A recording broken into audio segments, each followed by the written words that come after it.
эфире «Якутия-24». Главные события уходящего дня. В студии работает Андрей Погорелов. Здравствуйте. Смотрите сегодня в программе. Ситуация стабилизируется, но по-прежнему требует особого контроля. В Верхоянском районе спасатели ведут работы по локализации лесных пожаров. Коммунальщики Ниренгринского района отчитались о проделанной работе, каков процент готовности объектов к отопительному сезону и что грозит тем, кто не успеет в срок. Укомплектовать штат. В Якутске прошла ярмарка педагогических вакансий.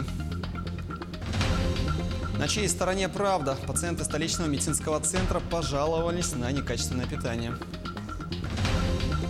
Победа не гарантирует положительный результат. Чемпионат республики по футболу дал старт первому этапу сборов к 7-м международным играм «Дети Азии».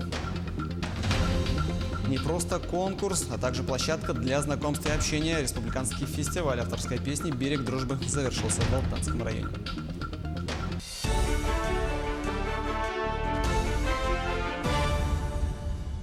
Ситуация с лесными пожарами в Верхоянском районе стабилизируется после дождей. Пожар остается в Табалакском наследии. Сейчас ведутся работы по его локализации. Кроме того, сегодня утром в село Ибях Среднеколымского района вылетела группа спасателей. Это 5 сотрудников Среднеколымского поискового спасательного отряда и 5 специалистов государственной противопожарной службы. Вертолет произведет облет территории. Специалисты оценят работу масштаба и определят точную площадь пожара. Ранее мы сообщали, что в 5 километрах от села Ибях действует лесной пожар площадью 20 гектаров. В тушении задействованы 3 бригады из 67 человек. Наверное, в истории Верхоянского района это первый такой крупный пожар, наверное. Это предшествовало, конечно, засуха. Второй год идет засушливая погода. В Верхоянском районе наблюдается. С осени наблюдалась засуха, а зимний период вообще снежный покров очень малый был, и ранняя весна. В целом же за прошедшие сутки в Якутии ликвидировано 17 лесных пожаров на общей площади 97 гектаров. На тушении задействованы 365 человек и 32 единицы техники. Дожди на территории региона позволили стабилизировать ситуацию в Вилюйском, Сунтарском и Нюрбинском районах. Однако по-прежнему сложная ситуация сохраняется в Верхоянском районе. Туда направлен вертолет Ми-8 и самолет Ан-24, который доставит необходимые грузы и 28 человек для борьбы с пожарами. Сразу по прибытию в район группировка будет переброшена в Табалакский наследие. 11 нелегалов на финансовом рынке Якутии выявили специалисты Банка России. И это только за первую половину текущего года. Тему продолжит Анастасия Кобазева. Они предлагают свою помощь, втираются в доверие, а после исчезают с деньгами. Деятельность так называемых нелегалов на финансовом рынке наносит серьезный вред как гражданам, которые сталкиваются с произволом, так и официальным компаниям. Банк России за первое полугодие выявил 11 нелегальных организаций на финансовом рынке Якутии. 9 компаний выдавали гражданам займы, одна компания оказывала брокерские услуги, также работала одна финансовая пирамида. В основном нелегальные кредиторы представляются микрофинансовыми организациями, которые либо не имеют официальной регистрации в Банке России, либо были исключены из реестра, но продолжают деятельность уже нелегально. Например, одна компания в республике нелегально оказывала услуги инвестиционного советника, замаскировавшись под учебный центр. Якутянам якобы для расширения кругозора рассказывали про возможность заработать на рынке Форекс. И от слов к делу.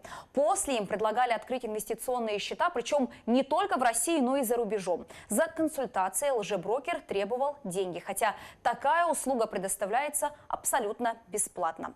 Инвестиционный советник, он несет определенную ответственность за предоставление или за оказание таких услуг, консультационных, потому что в последующем гражданин, осуществляя свою деятельность на рынке, на финансовом рынке, может потерять деньги, опираясь на рекомендации этого советника. Поэтому это отдельный вид деятельности, который Центральный банк контролирует и на который выдается специальное разрешение. Чаще всего подсчитать ущерб от деятельности нелегалов очень сложно. Нужно найти всех обманутых, но самое главное – вернуть свои кровно заработанные практически невозможно. Если смотреть в масштабах страны, то за первое полугодие 2019-го выявлено почти 1400 нелегальных организаций в стране. Из них больше 1000 черные кредиторы. Они маскируются под ломбарды, лизинговые компании, микрофинансовые или кредитные организации. Больше всего нелегалов зафиксировано в Центральном и Южном федеральных округах, а также на Урале. Ну а теперь поговорим о тех микрофинансовых организациях, которые осуществляют свою деятельность в рамках закона. Сейчас в Якутии их 33, в прошлом году было заключено 77 тысяч договоров займа. По сравнению с 2017 годом этот показатель снизился на 23%. Реже брать взаймы стали граждане и индивидуальные предприниматели. Объем выданных им средств уменьшился на 17%. А вот юридические лица, наоборот, стали чаще пользоваться такой услугой. Сумма займов выросла почти на 70%. Чтобы не стать жертвой черных кредиторов, которые не соблюдают ни правил, ни ограничений, необходимо проверять наличие официального разрешения у финансовой организации. Сделать это можно на сайте Банка России. Банк России совместно с поисковой системой Яндекса организовал маркировку сайтов финансовых организаций. В этом случае, если финансовая организация числится в реестре Банка России, появляется зеленый кружочек с галочкой и зелененькая надпись «Реестр Банка России». В случае, если финансовая организация не значится в реестре Банка России, с большой долей вероятностью это мошенники. И гражданам не рекомендуется взаимодействовать с такими организациями. При выявлении нелегальных участников финансового рынка Банк России направляет письма в разные органы. Федеральная налоговая служба, прокуратура, МВД, Федеральная антимонопольная служба. Как показывает практика, чаще всего в отношении нелегалов возбуждают административные дела. Но сейчас эксперты обсуждают дополнительные механизмы защиты прав граждан. В частности, увеличение административного штрафа и введение уголовной ответственности в случае повторного совершения преступления. Процент готовности объектов к отопительному сезону в Нерингринском районе составил 69%. Социальная сфера готова на 80%, а промывка систем завершена на 60%. При отсутствии паспортов готовности объектов в намеченные сроки грозит административная ответственность. Хозяйство ЖКХ района, как и всей республики, предоставляет еженедельную отчетность. На сегодняшний день подписаны и сданы на 100% паспорта готовности всех образовательных учреждений, имеется в виду школы и детские сады, и также учреждения культуры. Что касается жилищного фонда, то там работа еще ведется, и то есть, до 1 сентября все паспорта также будут подписаны и сданы. Школы и детские сады республики ждут более 900 учителей и воспитателей. В Якутске прошла ярмарка педагогических вакансий. Принимали участие в ней представители образовательных организаций из 29 районов республики и городских округов. В каких учреждениях все еще остается актуальная проблема дефицита кадров, узнавала Саргалана Федорова. Более 900 вакансий для педагогов. В этом году их как никогда много. 70% вакансий предоставлены сельскими школами. Там не хватает учителей иностранных языков, математики, информатики, физики и химии и начальных классов. Работодателям действительно есть что предложить. Очень многие у нас получают субсидии на строительство жилья, работают в Сунтаре, а строятся в городе, покупают квартиры. В этом году обещают оплатить проездные, подъемные будут с этого года. Это радует. Этого не было уже ряд лет. Тем не менее, все еще остается актуальной проблема дефицита педагогических кадров в северных районах. Нарьяна Васильева ищет работу учителя начальных классов. На ярмарке подходящие ей вакансии представили только арктические районы. А на север Нарьяна совсем не стремится. Кажется, будто слишком далеко. Перелет все равно больших денег стоит. Обратно тоже нужно приехать к родным, все равно очень сложно, наверное, будет.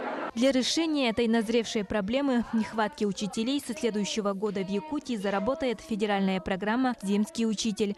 По ней единовременную выплату в 1 миллион рублей получат педагоги, которые переедут работать в небольшие села. К земскому учителю примкнут и другие программы. Это учитель для России, инициировано, нашим Сбербанком, будут направлять учителей центральных районов к нам, в Якутию, и там будет денежное вознаграждение. Они хотят, в общем, они недавно приезжали к нам, представители Сбербанка, и, в общем, они изучили наши малокомплектные школы и хотят обеспечить в одной школе 2-3 учителя сразу, чтобы они приезжали сюда бригадами и сразу работали. Молодые кадры жизненно необходимы практически во всех школах. В этом году порядка 1000 студентов получили педагогическое образование. На сегодня из них более 600 трудоустроились в образовательные организации республики. Саргалана Федорова, Семен Семенов, Якутск. А в Ленском технологическом техникуме педагогический состав давно укомплектован, однако там наблюдается недобор абитуриентов на специальность слесарь. Сами преподаватели объясняют непопулярность среди молодежи этой профессии из-за названия. Хотя именно эта рабочая специальность входит в топ самых востребованных профессий в России. При этом в самом Ленске, учитывая развитие нефти и газодобывающей промышленности, специализация слесаря на производственном оборудовании оплачивается достаточно хорошо. К тому же СУС плотно сотрудничает с недропользователями. Приемная комиссия работает до 1 сентября. Большинство групп уже набраны, а вот по ненабранным специальностям прием будет открыт вплоть до 1 октября. Слесарь получает 3 квалификации. Слесарь-ремонтник первая, вторая – это слесарь-инструментальщик, и третья – это слесарь механосборочных работ. То есть это так называемый слесарь-универсал. Но уже не первый год наши студенты проходят практику на таких предприятиях, как «Газпром Трансгаз-Томск», «Роснефть», это Тассурях нефтегазодобыча. Также у нас очень хорошие отношения в плане прохождения практики с нашим предприятием ОГДК «Ленсгаз». Практика на производстве, то есть это не на пальцах, это уже в условиях их будущей работы. Внедрение передовых технологий в проектировании и строительстве обсуждает столица региона. Первый якутский БИМ-форум для архитекторов, проектировщиков, специалистов инжиниринговых, строительных и управляющих компаний прошел сегодня в столице региона. БИМ – это управление процессами строительства в реальном времени, контроль подрядчиков и изменений в проекте, а также отслеживание ключевых показателей и сроков. В Якутии пока не так много проектных компаний, которые внедрили эти технологии, но активная работа в этом направлении уже началась.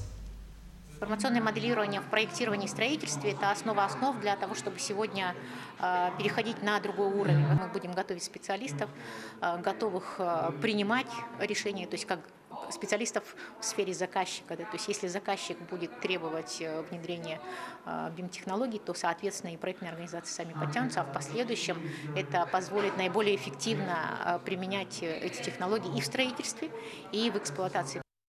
За каждый недочет штрафной балл. С такими задачами было необходимо справиться участникам конкурса профессионального мастерства среди лучших работников угледобывающей промышленности Нирингринского района. На мероприятии, которое прошло в преддверии празднования Дня шахтера, побывала и наш коллега Екатерина Павлова. Традиция проводить конкурсы профмастерства среди нерюнгринских угольщиков существует не первый год. Но только в этом году впервые проходят в городе. Участникам расслабляться некогда. Задания интересные и сложные. Сложности также добавляет и дождливая погода, которая, тем не менее, не мешает жюри выявлять лучших среди сильнейших.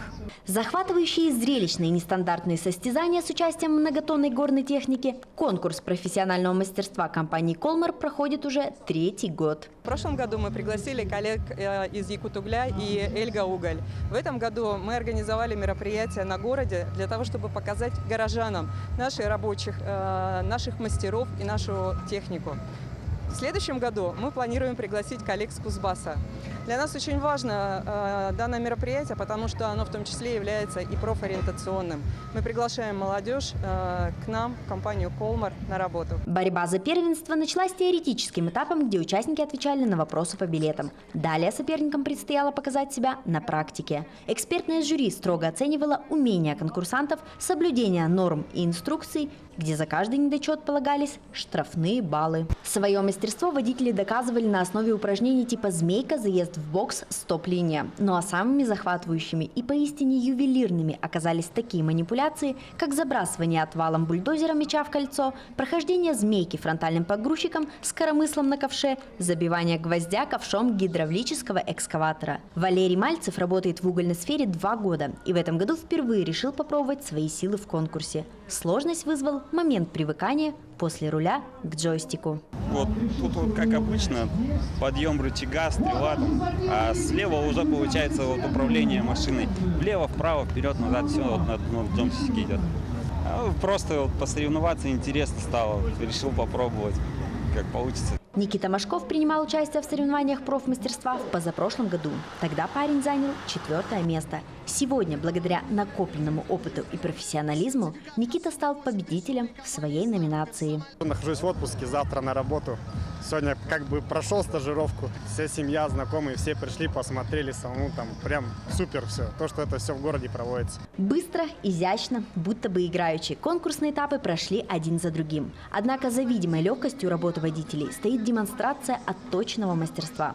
Ведь если с такими необычными заданиями водители справляются на раз, то можно не сомневаться, что и основную работу они выполняют блестяще. На еще одной конкурсной площадке электрогазосварщики показывали свое мастерство, делая из одинакового набора исходного материала оригинальные фигуры. Посмотреть на соревнования лучших пришли целыми семьями. И невзирая на дождь, никто не пожалел, ведь получили взамен этого восторженные эмоции. Призеры конкурса в каждой номинации получили дипломы, призы и денежные премии к своему приближающемуся профессиональному празднику. Екатерина Павлова, Захар Головин, Нерюнгри. Сейчас небольшой блок рекламы и смотрите далее на телеканале Якутия-24. На чьей стороне правда? Пациенты столичного медицинского центра пожаловались на некачественное питание. Победа не гарантирует положительный результат. Чемпионат республики по футболу дал старт первому этапу сборов к 7-му международным играм «Дети Азии». Не просто конкурс, но также площадка для знакомства и общения. Республиканский фестиваль авторской песни «Берег дружбы» завершился в Алданском районе. Это итоги дня на Якутия-24, и мы продолжаем. Минздрав республики объявил о проверке качества питания пациентов в медицинском центре столицы. В ранее в соцсетях появилась информация о том, что в отделении нейрохирургии детей кормят ненадлежащим образом. Едят дети, масла там никакого нету, там им даже не пахнет, не говоря там, как детям дают, например, бутерброд с сыром, там еще что-то, нет абсолютно. Вся любая каша, она на воде. Суп, вот как вы видели, это реальная вот вода, за что они все извинились и сказали: ой, неизвестно, что вчера произошло такое, что действительно вот был такой суп, вот он правда, да, был такой вода. Ну, как бы мяса там в принципе не должно быть, но он варен на мясе. Я говорю, ну там мяса-то не было. Ну, то есть он не был сварен на мясе, вы, говорю, хотя бы специями бы это как-то прикрыли. На что мне сказали: ну, вот извините, вот так и так, все мы исправим и так далее. А сегодня, например, уже суп был вот сейчас на обед, да, он уже был там с какими-то там фрикадельками, не фрикадельками, то есть вот прямо на глаза они уже что-то поняли, да, это радует, конечно, то есть ребенок уже съел целую тарелку, да, ребенок у меня не голоден, как был до этого. А так как это медицинское учреждение, то все идет в рамках лечебного питания. По словам представителей организаций, занимающихся поставкой питания, недавно проводилось анкетирование, где 87 пациентов отметили, что еда в принципе их удовлетворяет. Организация сама лечебного, профилактического питания, здорового питания, в принципе, у нас в республике на достаточно таком рациональном, качественном уровне. Почему? Потому что имеются специалисты, да, имеются разные со стороны администрации, главных врачей, есть поддержка, которые действительно желают качественно проработать эти вопросы. Есть, конечно, проблемы, да, вот рабочие проблемы, технические проблемы, их где только нет. Тепловые пункты как произведение искусств. В рамках фестиваля «Лето Якутия» первые изображения появились на объектах столицы. Где именно находится арт-объект и в чем смысл мурала, знает Юлия Великодная. Ноты объединят девушку и парня, изображенных возле музыкального училища. Задумку художников Самсона Атасыкова и Степана Данилова теперь увидит весь город. Теплопункт возле учебного заведения заиграет произведением, название которого пока остается в секрете. На самом деле вариант у нас был сразу один. Именно такое расположение, что девушка будет на одной стороне, а парень на другой, это мы сразу придумали, и поэтому эскиз и вариант был только один. Ноты пойдут от девушки вокруг и прямо к парню, что будет объединять их вместе. В эти минуты продолжается преображение теплопункта, который находится возле музыкального училища. Здесь есть еще один объект горсвета, на него уже нанесено изображение, но его главное отличие этого рисунка от мурала в том, что он не согласован с администрацией города. Скорее всего, наносился в темное время суток и не несет никакой смысловой нагрузки. Именно поэтому, чтобы оставить свое произведение на объектах города и не нарушить закон, 12 участников подготовили свои проекты и ждали, когда идея воплотится в реальность. Но объекта всего 4, и поэтому лучшие начали работу над муралами. Из-за плохой погоды у нас был перерыв небольшой, где-то 2 дня. Ну, мы собирались закончить побыстрее, уже все полностью. Ну вот, единственный минус только в этом был. Ну и думали, что сложнее будет, но оказалось нормально. Ну, леса переставляли, все вроде легко идет. Краска стойкая, простоит 10 лет не меньше, заверяют ребята. Не страшны ливни и низкие температуры. В команде работает и Ксения Валеева. Девушка, рисуя на стене, думает о том, как бы еще украсить город. По нашему городу проходит очень много тепловых труб. И, к сожалению, мы от них никак не можем избавиться. Остается только одно – сделать достопримечательностью эти трубы. Мы думали о том, чтобы их расписать, и чтобы эти рисунки перекликались с рисунками, которые уже есть на зданиях. При этом, чтобы они были современные и перекликались с нашими национальными мотивами. Преображать в рамках фестиваля «Лето Якутия» начали и города республики. Иногда возникают трудности с высотной техникой, но эти проблемы решаются быстро. Подключаются добровольцы и предприниматели, делая шаг навстречу яркому городу.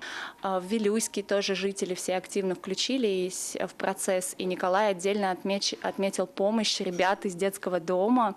И вся краска, которая осталась, там всегда остается что-то у художника. Николай передал ее ребятам из детского дома, которые вот активно хотят расписывать кто-то свои комнаты, кто-то что-то, какие-то объекты на территории детского дома. Муралы и инсталляции будут появляться вплоть до конца ноября. Арт-объекты уже преобразили здания в Удачном, в Вилюйске, Алекминске и Якутске. Юлия Великодная, Семен Семенов, Григорий Николаев, Якутск. Чемпионат республики по футболу дал старт первому этапу сборов юношеской команды к 7-м международным играм Дети Азии, которые пройдут в Монголии в 2020 году.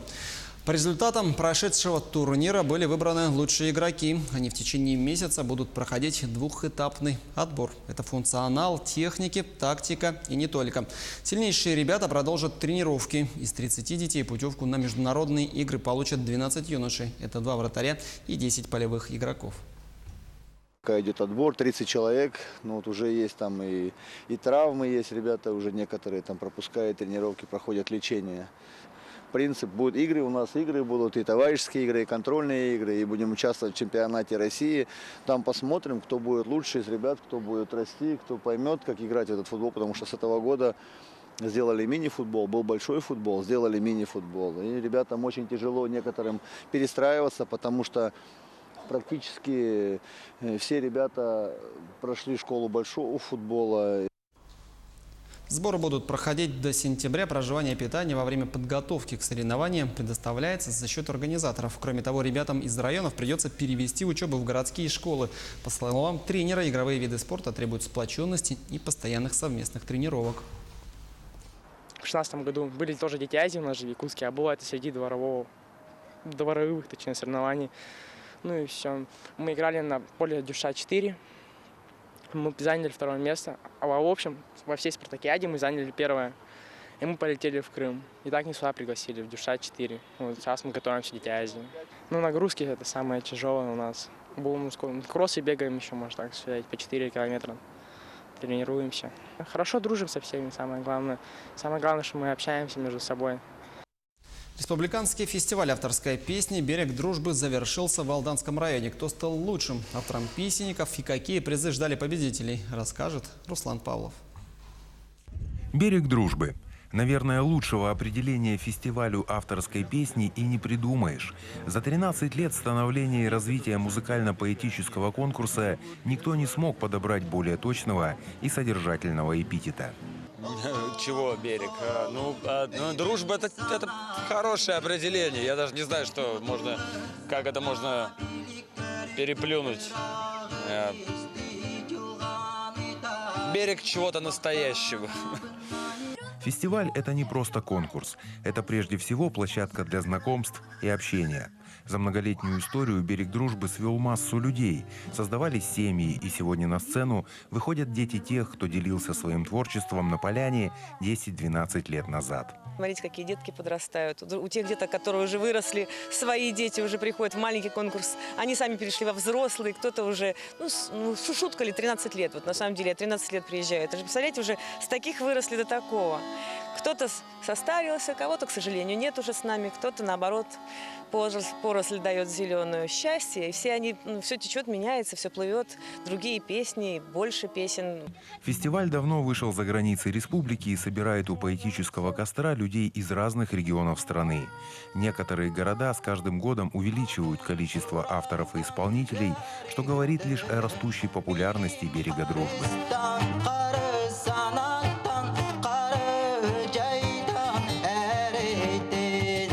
Людей достаточно много, география с каждым разом все ширится и ширится.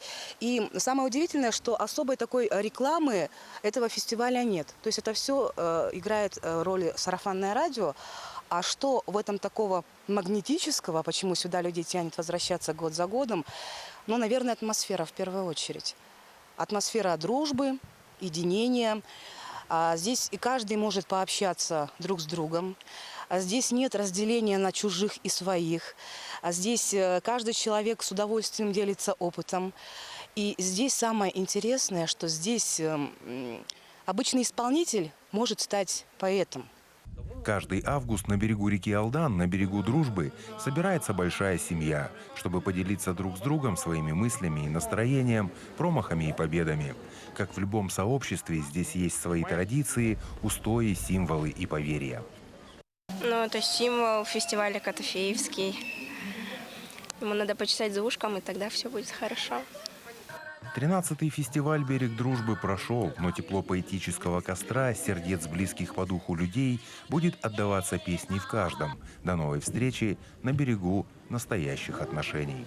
Руслан Павлов, Сергей Шипачев, Александр Лукин. Томот «Берег дружбы». Такими событиями нам запомнился этот день. Я с вами прощаюсь. Удачного вечера.